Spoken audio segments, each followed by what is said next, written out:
In Curio, you can use playlists to group content together and share them with your students and colleagues. To create playlists, make sure you're logged in.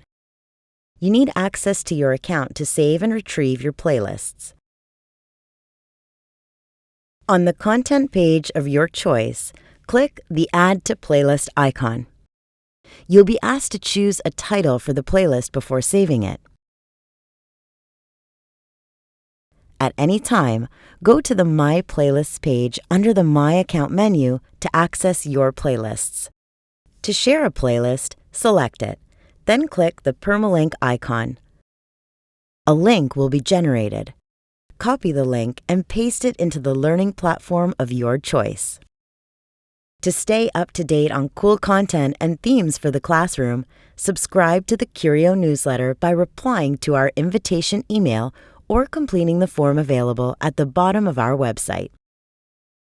Need help or more information? Check out the Help Center. You'll find answers to frequently asked questions.